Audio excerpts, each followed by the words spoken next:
Hey everybody, how are you? Welcome back to art class. So, if you watched the video above, which hopefully you did, then you know that today we're going to make something that kind of sorta is an optical illusion.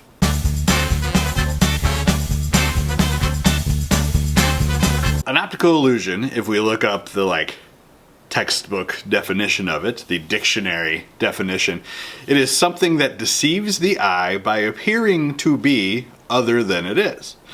So basically it's something that's tricking your brain into thinking that you see something that's happening that's really not, or something looks one way and it's not. There were a bunch of really good examples in that video. If you think about some of the stuff we've talked about this year, especially with perspective and even a little bit with value, that's kind of what that was, right? That's kind of an optical illusion. The goal was to create an illusion. See? To create an illusion of three-dimensional space on a flat two-dimensional surface. So we've kind of been working with this already. There's a lot of optical illusions in art, especially realistic looking art. That's not always necessarily the goal. We don't set out to draw a lovely landscape and say, and I'm going to trick somebody into thinking something's happening. No, there is a difference between an optical illusion and the kind of perspective tricks that we can use in our artwork. But it works very similarly. It works in a very similar way. Some art has those kind of optical illusions in it, and then there's other art that the artist's main goal and focus was to kind of play tricks with people. So this is one of my favorite artists right here. His name was M.C. Escher, and he is known for doing a lot of artwork that sort of worked to kind of confuse your brain. Stuff that either shouldn't be happening or wouldn't be physically possible in the real world. He made artwork about that. So this is what he looked like. This is actually a self-portrait. If you remember when we were doing perspective, we did 1-point perspective and 2-point perspective. We said that kind of increases. There's 3-point and 4-point. This is a different kind of perspective. This is called 5-point perspective. Once you get above 5, things don't really look like we see them in the real world unless, for example, something like this, like a reflection in a round surface. So once you get above 3-point perspective, the way that you're drawing things aren't necessarily how you would see them in the real world. But back to our guy M.C. Escher, he made a lot of artwork that, like we said, just kind of tried to play some tricks and kind of tried to be confusing. This one is a really famous image that he made. And then my personal favorite is this one with all these crazy stairs going in different directions. So today, like we said, we are going to kind of make our own optical illusion in our artwork. And to do that, we are going to trace our hands, which is something we probably haven't done in kindergarten. Maybe we didn't even do it in kindergarten,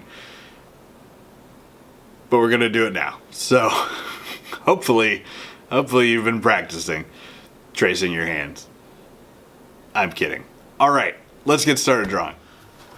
All right, so today we are going to need a piece of paper. You are going to need a pencil, something to color with eventually, and a Sharpie if you have one. Another thing that's going to be really important, a ruler, or like we've talked about before, there's plenty of stuff you can use to help you make a straight line. That's the goal, something that will help you make a straight line. So we are going to kind of create an optical illusion that's going to sort of look like there's a hand coming up off of the page, up off our paper.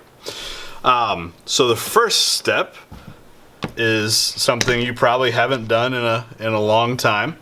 you're going to trace around the outline of your hand. Now, this is one of those things that seems super easy, but it can be challenging. If you take your time, you'll be fine. You want to make sure you're holding your pencil kind of straight up and down. If this is my paper, this is my pencil. If you tilt it outwards, away from your hand, it's going to look like you have big, ridiculous Mickey Mouse fingers.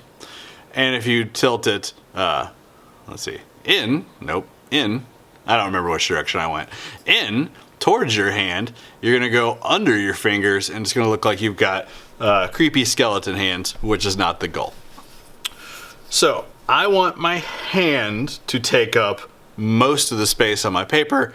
Obviously, my hand might be a little bigger than some of yours, but we want it to kind of end maybe a little bit if this is the middle, then let's say we want our knuckles right there, kind of in the middle of our page.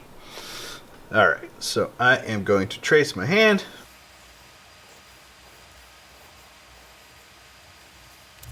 All right, so there is my hand. Make it a little darker so you guys can see it. It doesn't matter which hand you use. I write with my right hand, that's why I traced my left hand. If you are left-handed, I would say you would probably want to trace your right hand because it'll be easier for you. All right, so I've got a hand. We don't want it to be super dark because those lines are gonna kind of disappear before this is all done. So that's my first step. My next step, and this is when maybe it can get confusing, but not if you are paying attention. So I'm going to take a ruler and I'm going to start right down at the bottom. Now, if you don't have a ruler and you're just making something with a straight line, like if I was using a folder or something, obviously I don't want to start it right down at the bottom. So we're trying to make a bunch of lines, and they need to be about a ½ inch to an inch away from each other. So this is a ½ inch, that's a whole inch. Think of like, I don't know, maybe a dime and maybe a quarter. But since I have a ruler, I'm gonna start right down at the bottom. So the bottom of my ruler touches the bottom of the page, and then I'm gonna draw a straight line, but I don't want it to go all the way across. I want it to start at the side. I'm going to stop when I hit the edge of the hand and then start on the other side. So my straight lines are only going to show up outside of my hand shape. All right, I'm going to go ahead and do that all the way up the page. Remember, start at one side, stop when you hit your hand, start on the other side of the hand, and keep going up.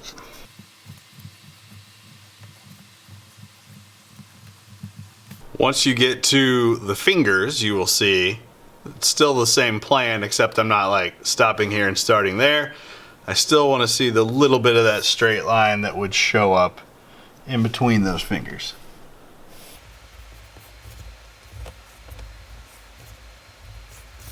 All right, so I've gone as far up towards the top as I can. If there's any areas where your pencil straight line got inside the hand, you can go ahead and erase that because we want a nice clean blank hand. All right, so the next part is another step that could be kind of confusing if you're not paying attention, so be sure to pay attention. So inside my hand shape, I'm going to connect all these straight lines with curves. So this is going to be kind of the first part of this illusion.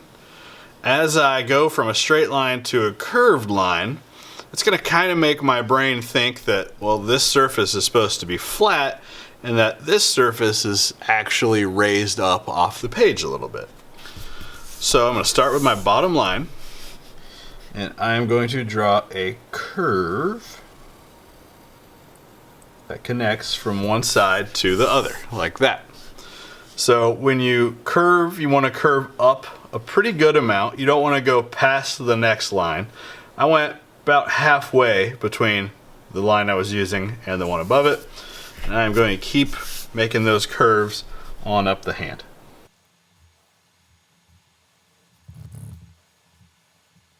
Now when we get to the fingers, kind of like we skipped the spaces in between them, I'm going to do several of my curved lines. So I'm going to connect this one by itself right there, and I'm going to keep going down like that.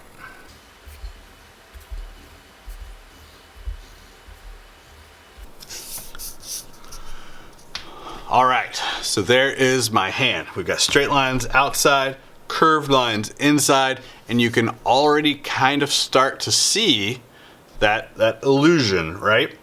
So now you don't have to do this next step if you do not have a Sharpie, but if you do, or any other black marker, or if you just wanted to use a black crayon, I'm going to trace over the straight and the curved lines. I'm going to go all the way up. I am not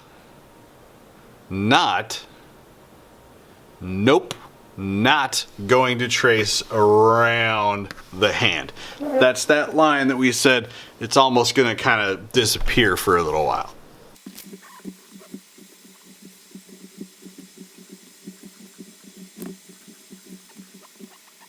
All right, so that illusion is maybe starting to show up even a little bit more.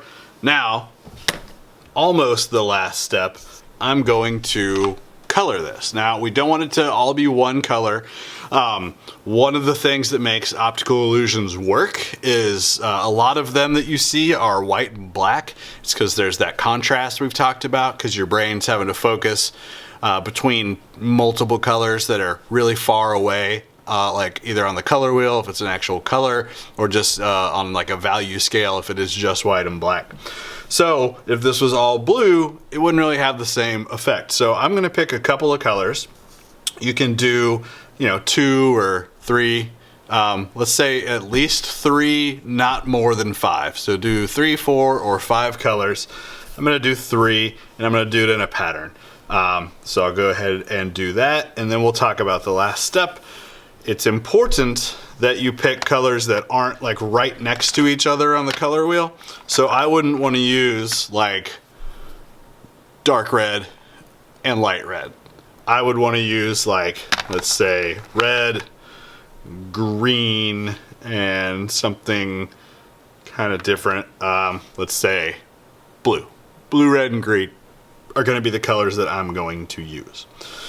Now, as I'm coloring this, even though if we were going in a straight line, the one color would go there, I'm going to pull the color up into the curve above it. All right.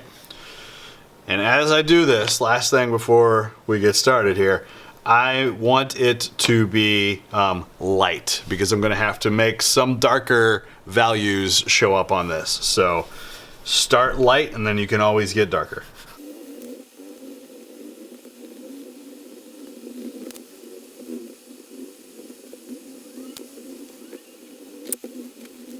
All right, so we have drawn with a pencil first. First step was trace our hands. Second step was straight lines outside of the hand, curved lines inside. Then we traced if we had a Sharpie or if we wanted to use a black crayon. Now our last step, we're gonna add some value to kind of make it look like there's some shadows around your hand, kind of where they would be if your real hand was laying on a table or something. So that will be out away from the hand a little bit, and then up onto the fingers and the hand a little bit also.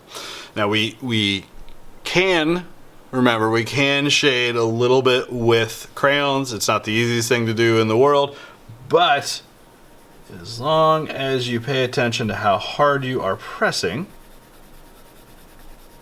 you can do a pretty good job of getting that different value.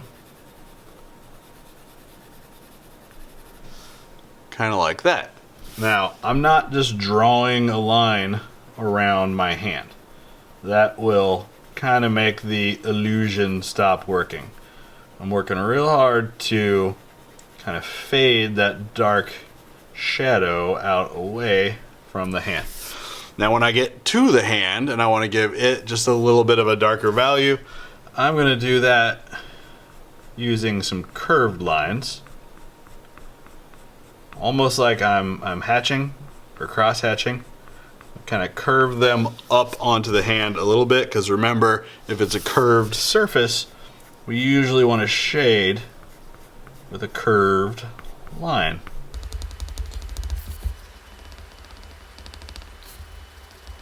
Alright, so I'm going to go ahead and do that, and then we will look at the final product. Now I'm going to use the same color for each area I need to add the value to. So on my blue, I'm going to use blue. On my green, which ends up looking yellow, I'm going to use that yellowish green. All right, I'm going to go ahead and do this. I'm not going to make you sit through it, and I'll be right back with the finished version. All right, and here we are. We are finished. This is the final product. So let's go through our steps one more time. Trace your hand is step 1. Step 2, straight lines outside of the hand. Step 3, curved lines inside the hand. Step 4, color in a pattern. Remember, 3, 4, or 5 different colors. And then you're going to go back with those same colors and add your darker areas to create that shadow. And when you're done, hopefully you end up with something that looks a little bit like a hand coming up off of the paper. All right, my friends, that's it. I can't wait to see your optical illusions. I'm sure they're gonna look great. See you guys later. Bye.